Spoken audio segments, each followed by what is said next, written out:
exactly, whatever years ago, man, I thought I was gonna just give up on everything. Get a normal job, disappear.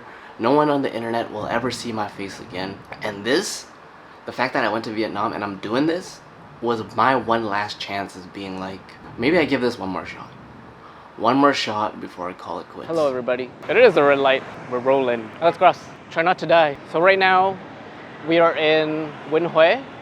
This is give you a little tour of the city bus and talk about the reasons of like how and why I chose Vietnam, and me as an overseas foreign person. How does that actually work? We can sit in the back. Can we buy a ticket? Buy for me.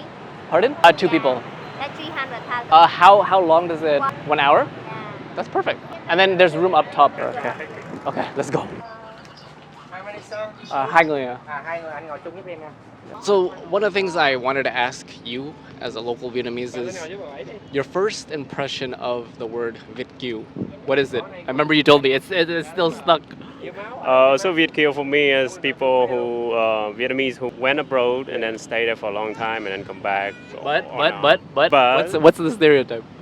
The stereotypes, as things go, they're very rich and they speak little to no Vietnamese, and they hate local Vietnamese. I didn't know that there was like a negative connotation with like overseas Vietnamese until like I came here. Because I thought like, yeah, I rep Việt kiều, this and that. But then the more I'm like, actually, I go to Canada, I don't feel like I belong. And then I go to here, and I feel like Vietnamese people don't.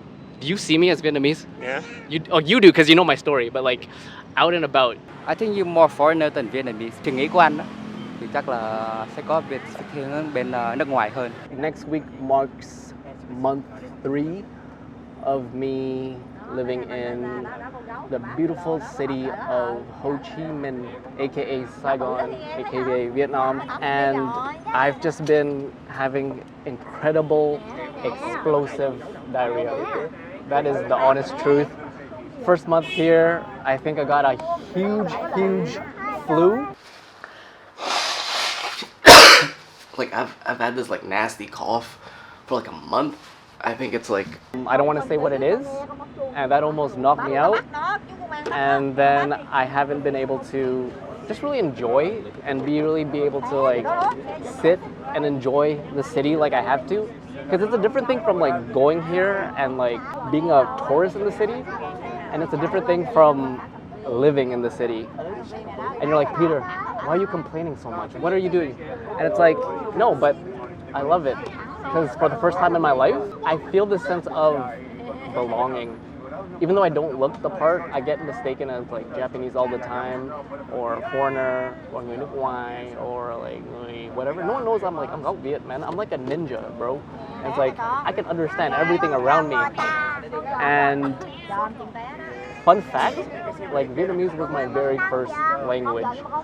And this wasn't the first time that I've come to Vietnam. Not 2017. Let's do a little flashback. When I was a little baby, 30 years ago, I came back.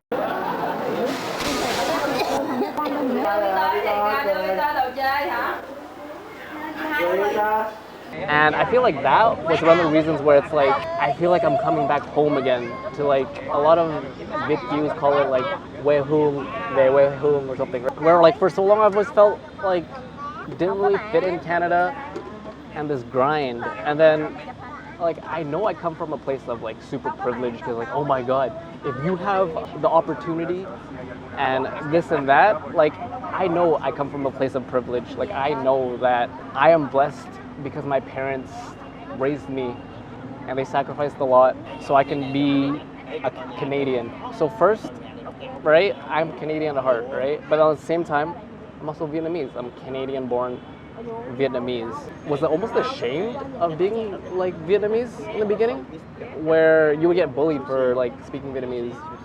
So a lot of the time I went through this identity phase of like, I'm gonna listen to K-pop, bro. I'm gonna listen to like Japanese. I'm anything but Vietnamese.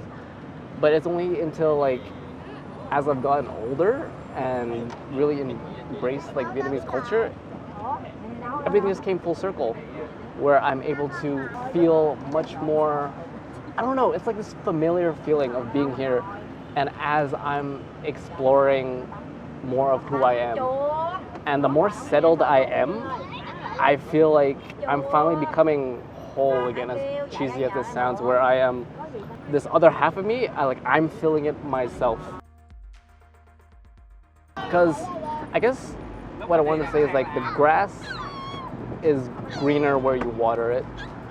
And so much people would you help sacrifice so much to be in your shoes, and now you're giving it all up. Would you give up your? I'm like, no, man, I would not give up my passport. I'm like, I am who I am, and it's like I'm gonna take every privilege that I can and embrace who it is that I am. Because you're constantly comparing yourself. You're like, oh, easy for you to say, you don't X, Y, Z. At the same time, there's some other person comparing you to be like, you have it easier too. And comparison is the thief of joy. With the housing crisis, addictions, there's people who make the average in Vancouver to live. You want to know how much, cameraman? The average to make a sustainable living, a year salary.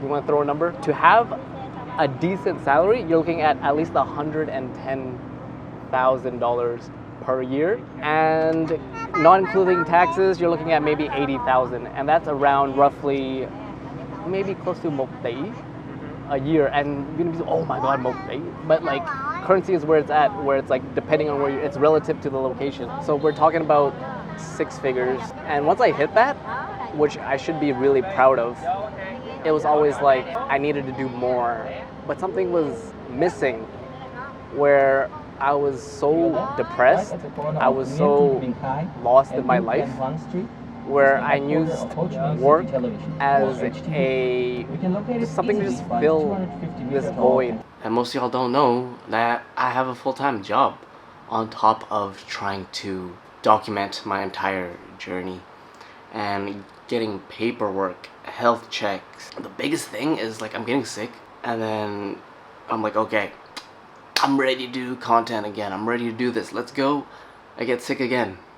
I get food poisoning. And then I'm like, I didn't have asthma like symptoms, but like coming here with the air pollution, it's something to consider. But all in all, you take that all to the side, these past 3 months, I've felt like I've grown more than I ever have in a while. Because exactly 2 years ago, 3 years ago, I was in Vancouver, depressed out of my mind during the times of the pandemic. You lose a job because of the pandemic, you lose a relationship, your dad is in the hospital, and all these things. And it just felt so overwhelming to me. It's raining right now, I don't know if you can tell. It's like monsoon season in Vietnam. Like I reached a point in my life where the more safe I went in my life, it just felt so numb. And I'm like, why am I doing more of the things that make me numb instead of doing something that I've always wanted to do? And the craziest thing that I've always wanted to do was go to Vietnam. I remember I would like close my eyes and envision I would meet this person, I would meet this person, I would go and have coffee, I would be on a motorbike. My day-to-day waking up would be in the traffic, and 3 months later, it's my day-to-day. And it's freaking crazy. You put aside all the sickness, all the things that, yes, things are different here compared to where I'm from, Vancouver. In terms of me being happy, my happiness level, like, yes, I still go through bouts of depression, man. It's something that I've been battling since I was like 12 years old, 13, 14, 15. Me doing what I want to do and inspiring other people to do what they want to do, it's easy to dream. It's easy to be like, oh, it'd be nice, to go to Vietnam, but you'll never know if you can really thrive, survive, live there, and to actually go out and you do it. Who you are and who I used to carry myself in Vancouver, like I needed to grow. That version of Peter needed to adapt to Vietnam, and I still am. And I feel like because there are so many, and I've met other creators where it's like FOMO, and it's like, wait, I don't need to do what they're doing, right? I'm on my own journey. This is just one big reality TV show, and you are watching it, whether it's a train wreck or we in a monsoon and we on a boat. We'll see if I sink or swim. It's crazy where I can watch my 2 videos back, I'm like, wow, that Peter already is completely different from the Peter that you see in front of this camera right now. And hold up, my Grab delivery is coming for food.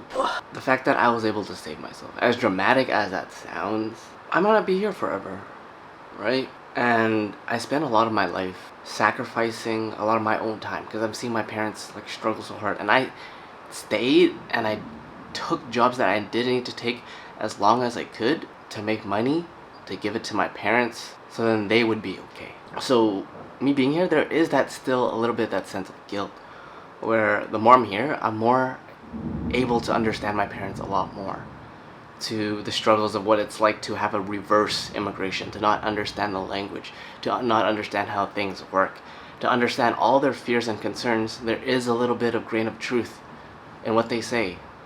And the more I'm able to speak Vietnamese, the more I'm able to see like, could actually see myself living here.